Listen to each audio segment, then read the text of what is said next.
Hello students. तो बच्चों, स्वागत है आपका आपके अपने चैनल ज्ञान विज्ञान में। देखिए बेटा, जैसे आपकी जो लास्ट जो वीडियो थी उसमें हमने देखा कि डिफरेंट टाइप्स की क्रॉप हैं। इनमें खरीफ क्रॉप है, रबी क्रॉप है, ठीक है। और क्रॉप का जो प्रोडक्शन है वो ज़्यादा से ज़्यादा होना चाहिए। तो इसके लिए बेटा हमें कुछ जो है मैनेजमेंट करने पड़ते हैं, या एक जो फार्मर है उसको डिफरेंट जो प्रैक्टिस हैं उनको यूज़ में लाना पड़ता है। क्योंकि आप जानते हैं कि अगर मैनेजमेंट अच्छे से होगा, ठीक है, कुछ बेसिक प्रैक्टिसेस होंगी, तो हमारे पास जो प्रोडक्शन है वो बहुत अच्छा आएगा, ठीक है। तो कौन कौन सी चीज़ें इसमें इंक्लूड हैं बेटा? आपके जो बेसिक प्रैक्टिसेस होती हैं उनमें है आपका जैसे preparation of soil, sowing, adding manure and fertiliser, irrigation, protecting from weeds, harvesting, storage. ये बेसिक प्रैक्टिसेस होती हैं, ठीक है। जिससे हम अगर इन सबको यूज़ में लाएंगे तो हमारा जो प्रोडक्शन है ये बहुत ही अच्छा होगा। क्लियर? अब उस तक जाने से पहले, इनको समझने से पहले हम समझ लेते हैं कि ये सारी चीज़ें किसके अंदर आती हैं, ठीक है। ये कौन सी साइंस है जिनमें हम इन सब के बारे में स्टडी करते हैं। एक्चुअली ये क्या है बेटा? ये एग्रीकल्चर है। अब एग्रीकल्चर क्या है, ठीक है? तो एग्रीकल्चर क्या है बेटा? It is the growing of plants in the field for obtaining food, ठीक है। हम प्लांट्स को जब ग्रो करते हैं अपने फील्ड में और हमें ज़्यादा से ज़्यादा प्रोडक्शन मिले, यूजफुल प्रोडक्ट्स मिले, तो इसे हम क्या कहते हैं? Agriculture. We can say growing plants and receiving animals. Animals को भी, दोनों चीज़ें इसमें आएंगी, ठीक है। Growing plants and we can say rearing of animals, ठीक है। प्लांट्स को ग्रो करना और एनिमल्स की रियरिंग करना। किस चीज़ के लिए ग्रो करेंगे और किस चीज़ के लिए एनिमल्स की रियरिंग करेंगे? फॉर फूड, क्लोथ्स, ठीक है, एंड अदर यूजफुल प्रोडक्ट्स के लिए। तो इसे हम किस में रखते हैं? एग्रीकल्चर में।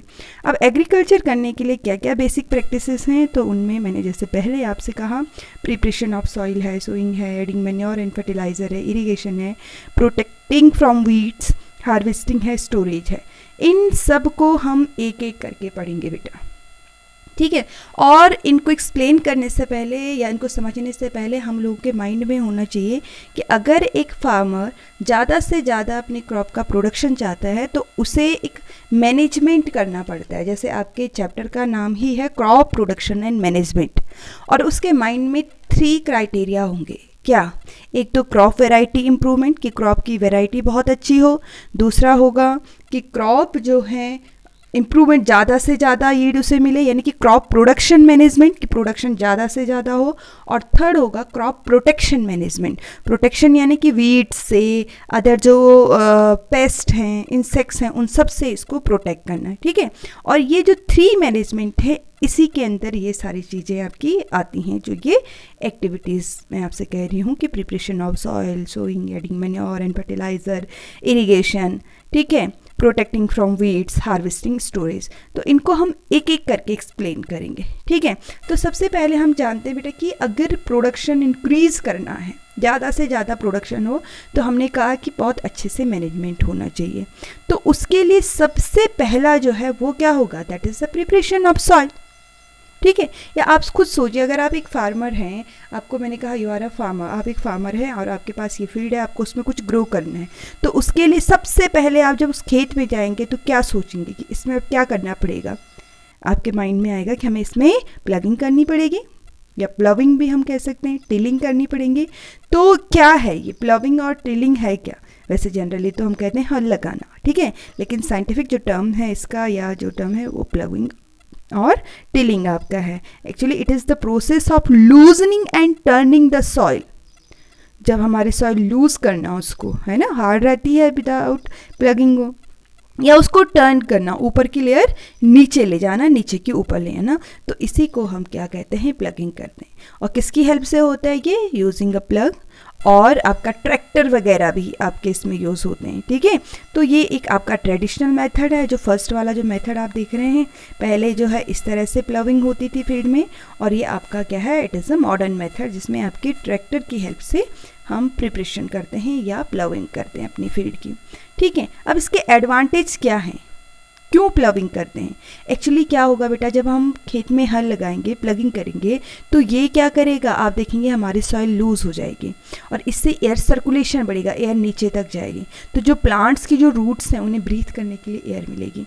आप जानते हैं कि प्लांट्स को भी क्या चाहिए, उन्हें भी एयर चाहिए। किस चीज़ के लिए? फॉर ब्रीथिंग, ऑक्सीजन चाहिए उन्हें, ठीक है। उनकी रूट्स में भी रेस्पिरेशन होता है, ठीक है।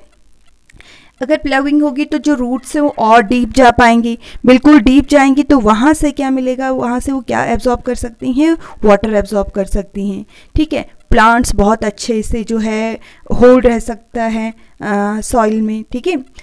इसके अलावा वाटर रिटेंशन कैपेसिटी बढ़ जाती है सॉइल की। आप देखिए, खुद सोचिए, एक खेत है जिसमें हल लगा हुआ है, प्लगिंग हो रखी है, और दूसरा फील्ड है आपके पास जिसमें प्लगिंग नहीं हो रखी है। अब दोनों में पानी डालेंगे तो कहाँ ज़्यादा एब्जॉर्ब होगा? भाई जिसमें प्लगिंग हो रखी है उसमें होगा कि नहीं होगा, और वहाँ पे जो प्लांट्स होंगे उनको ज़्यादा से ज़्यादा टाइम तक वाटर मिलेगा। So we can say ploughing क्या हेल्प करता है बेटा, वाटर रिटेंशन कैपेसिटी बढ़ जाती है, ठीक है। इसके साथ साथ जो वीड्स वगैरह हैं फील्ड में वो सारी की सारी क्या हो जाएंगी, अब की रिमूव हो जाएंगी, उखड़ जाएंगी सारी। क्लियर? तो ये क्या है, these are the advantage of ploughing. अब आगे देखिए बेटा, जब प्लगिंग कर दी तो दूसरा क्या होगा मेथड, प्लगिंग के बाद होती है लेवलिंग ऑफ सॉइल। सॉइल को पूरा लेवल कर देना, लेवल करना यानी कि इक्वल, बराबर बना देना। जैसे आप इसमें देख रहे हैं, एक मेथड आपका ट्रेडिशनल मेथड है और दूसरा जो मेथड है आपका वो कौन सा मेथड है, मॉडर्न मेथड है बेटा, ठीक है। तो जो प्लग्ड फील्ड है उसको एक लेवलर की हेल्प से, लेवलर आपका ये वुडन लेवलर हो सकता है, जैसे आप यहाँ पे देख रहे हैं, ये जो प्लगिंग करने वाला है इसके पास जो है एक वुडन लेवलर है और इसकी हेल्प से वो पूरी सॉइल को क्या कर रहा है, लेवल कर रहा है। और यहाँ पे ये मॉडर्न मेथड है आपका जिसकी हेल्प से क्या हो रही है, आपकी लेवलिंग हो रही है। तो क्यों करते हैं हम ऐसी लेवलिंग, क्यों कर दी जाएगी बेटा? देखो, जब प्लगिंग करते हैं ना खेतों में बड़े बड़े लंप निकल आते हैं, सॉइल के लंप ऐसे, लेकिन उसके ऊपर से जब वुडन प्लगिंग आपका चलेगा, ठीक है, तो क्या हो जाएगा, ये सारे टूट जाएंगे। क्लियर? तो किस में हेल्प करेगा, ये जो लम्प्स हैं उनको, जो बिग लम्प्स हैं उनको ब्रेकिंग में हेल्प करेगा, उनको ब्रेक डाउन कर देगा, ठीक है। इसके अलावा क्या होगा, आपका यूनिफॉर्म डिस्ट्रीब्यूशन हो सकता है वाटर का जब इरिगेशन करेंगे, नहीं तो आपका क्या हो जाएगा, कहीं पानी ज़्यादा रहेगा, कहीं कम रहेगा, ठीक है। आपकी देखिए, प्लगिंग के बाद हमारी जो सॉइल है बेटा वो लूज़ हो जाती है। जब हल लगाया खेत में तो सॉइल क्या हो गई, लूज़ हो गई। लेकिन अगर हम उसको लेवलिंग उसमें कर रहे हैं तो क्या हो जाएगा, जो हमारी एयर है, अब जब लूज़ हो गई तो भाई तेज़ हवा चलेगी तो उड़ सकती है ना हमारी जो सॉइल है, वो तो सॉइल इरोजन हो जाएगा। लेकिन जब लेवलिंग करेंगे तो क्या होगा, जो हमारी सॉइल है ये क्या नहीं होगी, ये आपकी हम कहेंगे कि विंड की हेल्प से इसमें इरोजन नहीं होगा। इसके साथ साथ मॉइस्चर को भी प्रिवेंट करता है आपका जो लेवलिंग है। अब देखो, जब एग्रीकल्चर किया जाता है बेटा तो कुछ इम्प्लीमेंट हम यूज़ करते हैं, ठीक है, कुछ हम इंस्ट्रूमेंट हम कह सकते हैं, कुछ इम्प्लीमेंट्स यूज़ करते हैं अपने फील्ड में। तो क्या क्या हमें चाहिए होता है, देखो बेटा, हमें चाहिए क्या, प्लग चाहिए, हमें जो है कल्टीवेटर चाहिए हो सकता है भाई जिससे प्लगिंग करेंगे, ठीक है। आपको हो चाहिए हो सकता है, ये हो सकता है आपने ये देखा हो। तो प्लग तो आपका ट्रेडिशनल मेथड है, जैसे पहले के समय में यूज़ किया जाता था, हल सुना होगा आपने। ये कल्टीवेटर जो है इसको कौन ड्राइव करता है, ट्रैक्टर, ठीक है। तो ये क्या है, it is a tractor driven cultivator, tractor पे पीछे लगाया जाता है। जैसे ये ट्रैक्टर है, इसमें आप देखेंगे ये कल्टीवेटर इधर लगाया जाता है और हमारे खेत में क्या हो जाता है, प्लगिंग हो जाती है। इसके साथ साथ ये हो है, आपने देखा होगा, फावड़ा जैसे हम बोलते हैं, ठीक है। तो इसको भी यूज़ करते हैं हम लोग सभी अपने घरों में, अगर हमारे पास किचन गार्डन वगैरह हैं आपके पास तो आप समझ सकते हैं। तो ये सारी चीज़ें हमें प्लगिंग करने में या हमारी सॉइल को लूज़ करने में या हम कहेंगे उसकी प्रिपरेशन में हेल्प करते हैं। अब देखिए बेटा, ये सब तो हमने कर दिया, खेत में हल लगा दिया, भाई हमें सोइंग भी तो करनी पड़ेगी। उसके बाद उसमें जो बीज है हमारे पास, जो सीड है, उसे उसमें डालना पड़ेगा।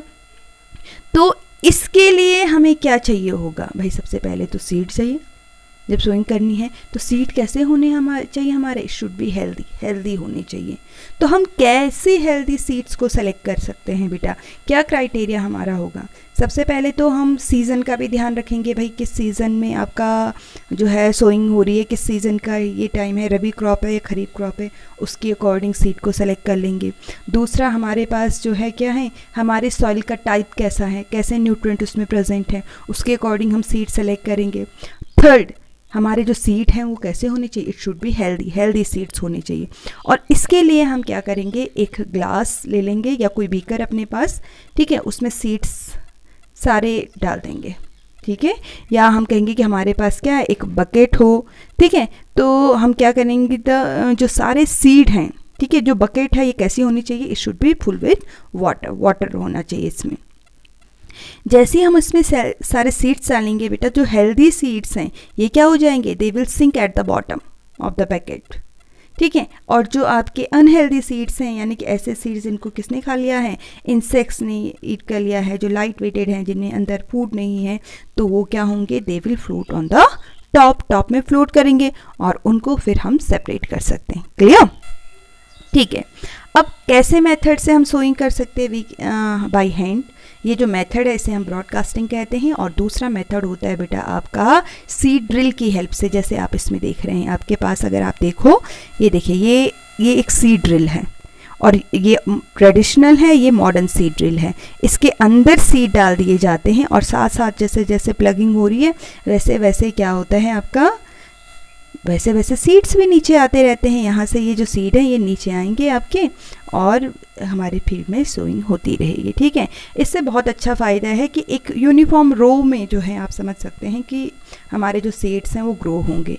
क्लियर, और आपके क्या होंगे, उनमें गैप प्रॉपर होगा, एक रेगुलर रो होगी, एक प्रॉपर डेप्थ में वो सीड्स होंगे, करेक्ट इंटरवल में, ठीक है। और ये टाइम को भी सेव करेगा, अच्छे से मिक्स हो जाएंगे सॉइल में। तो ये कुछ हमारे क्या है बेनिफिट्स हैं।